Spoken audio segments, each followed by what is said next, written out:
हे आजचे कुशीनगर म्हणजेच पूर्वीचे कुशीनारा. भगवान तथागत सम्यक संबोधांना येथेच महापरिनिर्वाण प्राप्त झाले.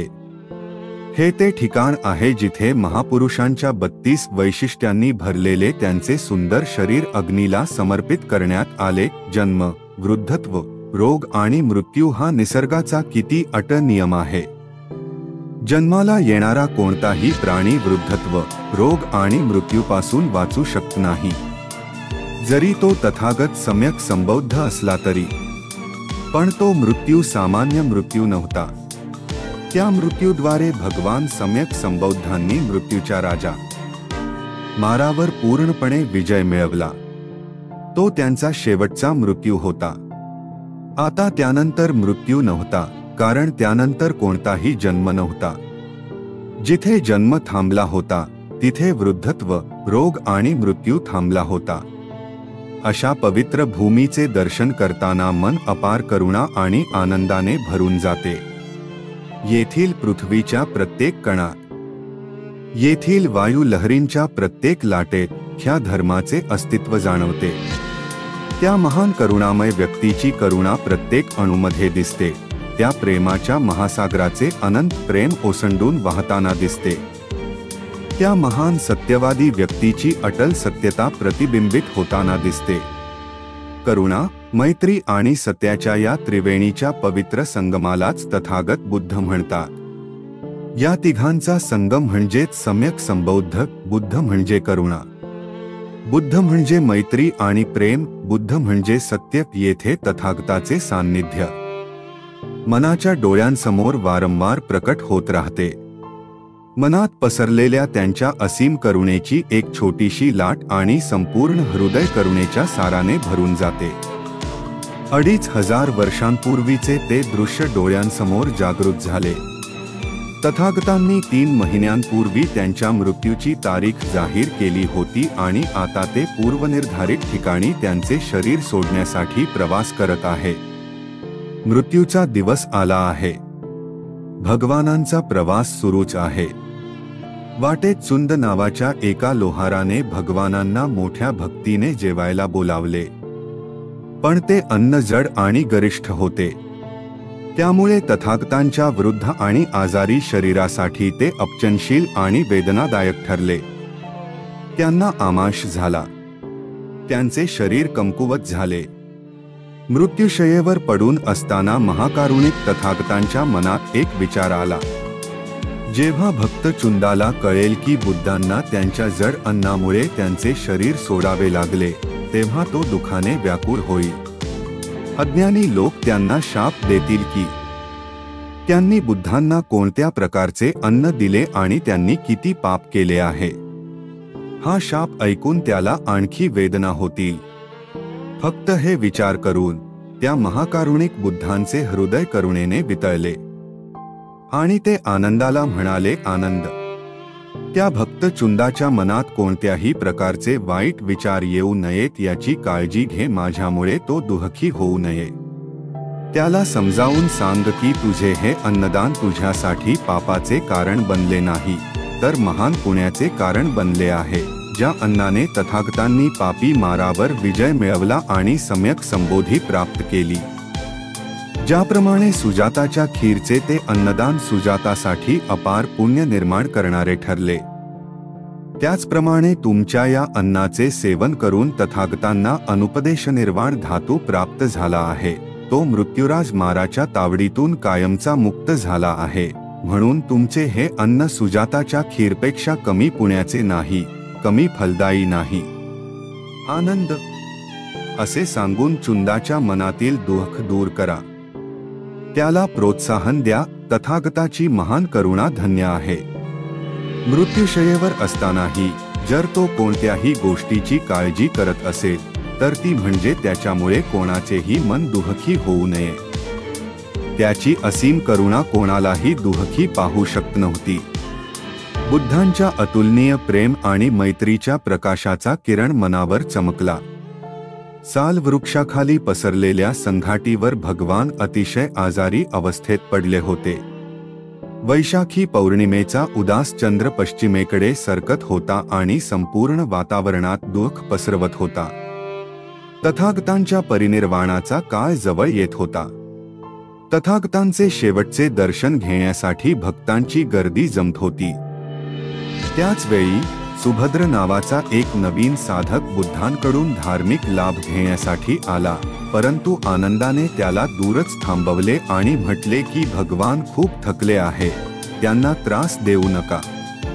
आनंदाचा आवाज बुद्धांच्या कानापर्यंत पोहोचला. बुद्ध करुणेने भारावून गेले. तहानलेला माणूस आपली तहान भागवण्यासाठी धर्माच्या गंगेवर आला होता आणि तीरावर पोहोचल्यानंतरही कोणीतरी त्याला पाणी पिण्यापासून रोखत होते. त्याची असहायता पाहून धर्माची गंगा स्वतःच हलू लागली. त्यात प्रेम आणि करुणेची लाट येऊ लागली.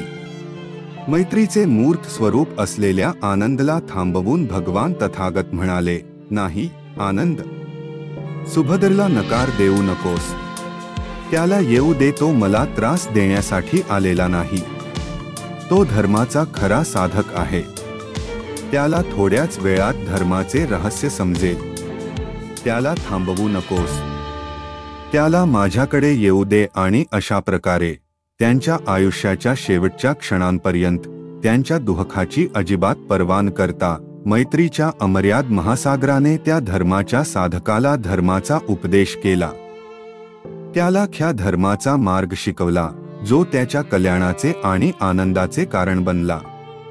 त्यांच्या अंतरात्माचा अमर्याद महासागर, शुभ मैत्रीचा अमर्याद महासागर, त्यांच्या आयुष्याच्या शेवटच्या श्वासापर्यंत सर्व प्राण्यांच्या अथक सेवेसाठी आंदोलन करत राहिला. शुभ धर्माचा प्रसार करण्यात तो कसा थकू शकतो? यापासून दूर जाण्यात त्याला विश्रांती कशी मिळेल? तो कुठे विश्रांती घेऊ शकेल?